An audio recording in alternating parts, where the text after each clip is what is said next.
Hello, I'm Daniel. I'm going to tell you a story. Um, One of my kids had a friend come sleep over, a little girl, and so she spent some time with our family. So for a little bit, we had five kids instead of four in the house. We didn't have five kids. Little kid, she said, in talking about choosing veggies instead of unhealthy food, she said, "I'm living my best life," and that really struck me. That was really meaningful to me. How often are we living our best lives? Not very much, probably. And so, eating vegetables that you know you should be doing, that is living your best life. That is doing what you need to do. So, it's with that life in mind that I want to, some of what I like to do is kind of take teachings that are old and kind of hard to relate to and bringing them to life.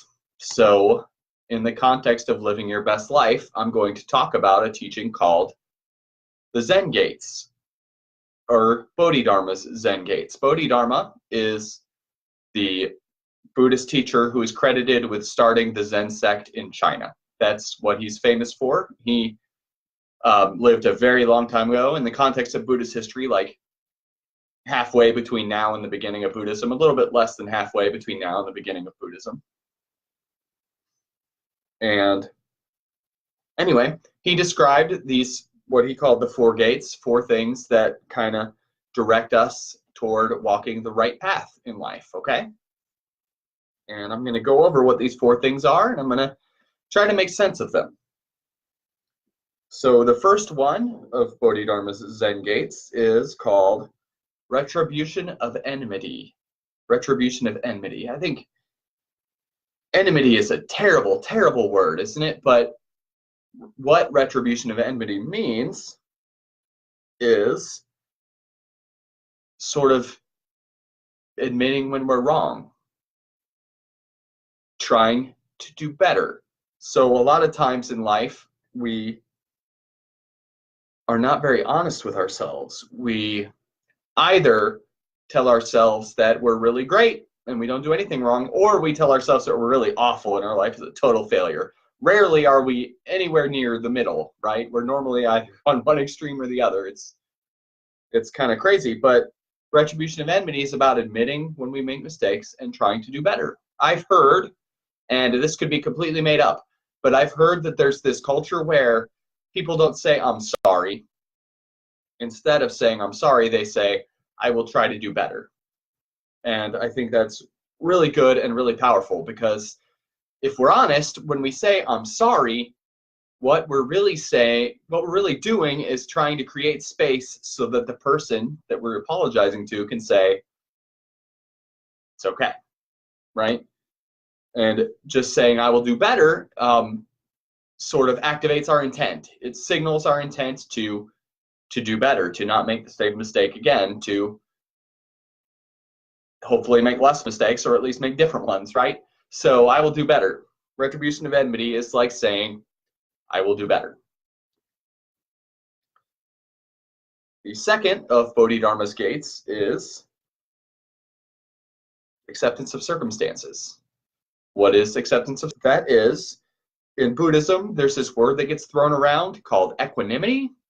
And I don't really like the word equanimity, because I think it's a word that people don't really know. But at the same time, I think it's the best word for this, and that's unfortunate. Some people like to use the word patience instead, and I think that's really not good, because patience is what I need when I tell my kids to clean the basement and an hour goes by and they've barely started, right? That's when I need patience. But equanimity, or accepting circumstances, is deeper than that. It's our ability to weather the storms of life without falling apart.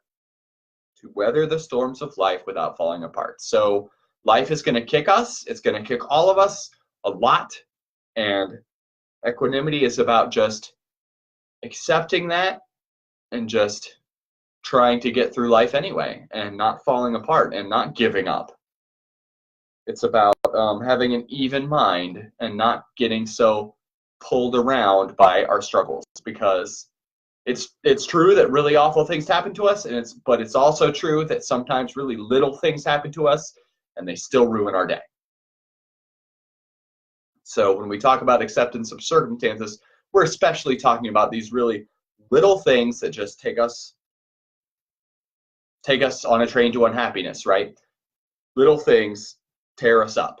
And acceptance of circumstances is about saying, okay, well, my life is this way, but I'm going to do my best. I'm not going to wallow in self-pity. I'm just going to go forward with an even mind, with things as they are, and I'm going to do the best I can.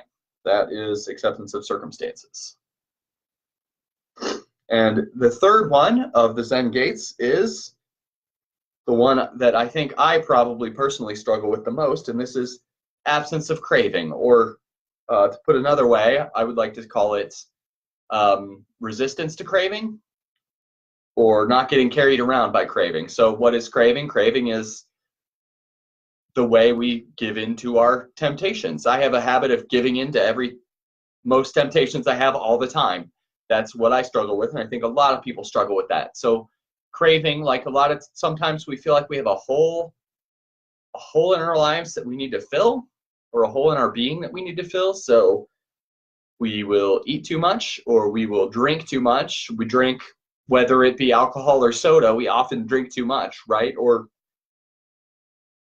giving in to temptations of all kinds, or thinking about sex too much. Whatever you crave, the point is that our cravings, we don't want them to pull us around. A lot of times in life, we know that giving into this thing is a bad idea. Sometimes we even know it's a really, really bad idea, but we want to do it, so we do it anyway. And that's what we're talking about here. What the teaching is telling us is giving into that craving is when you know it's not a good idea. You should probably try to resist that, because overindulging leads to disharmony in our lives, right? In our health, in our lives in general. So Bodhidharma is telling us, take it easy with your cravings. Your cravings are not you, and you shouldn't let them own you. And the last one is the one that's kind of the hardest to unpack from our modern perspective, and I'm going to do my best because it's also my favorite one, okay?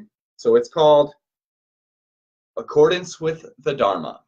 Accordance with the Dharma. So that doesn't really mean very much, right? Accordance with the Dharma, I would like to call being real, because that is what the path is calling us to do. It's calling us to be real, to face ourselves as we really are, and to engage the world from an authentic way. We are in a world that's full of people that lie to themselves about who they are and that lie to others. And in that way, this is kind of tied to the earlier ones, right? We're going to be honest with ourselves, and that's tied to retribution of enmity.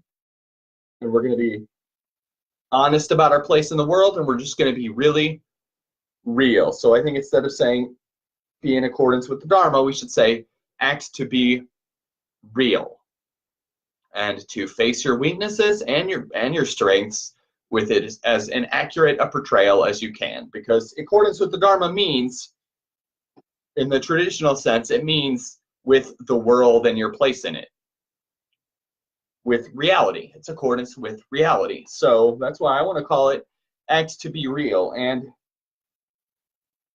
I want to say that in a sense, all four of these are about living your best life.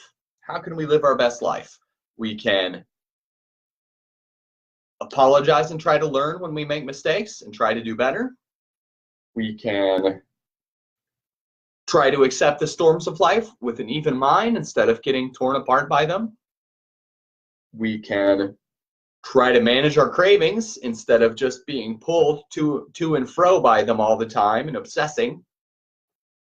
And we can act to be real, to be really genuine. To me, that the foundation of Buddhism, of meditation practice in general, is trying to be more and more real. because the world is full of people that aren't being real, and we can do better. Thank you for taking the time to watch this video. Have a good day. Live your best life.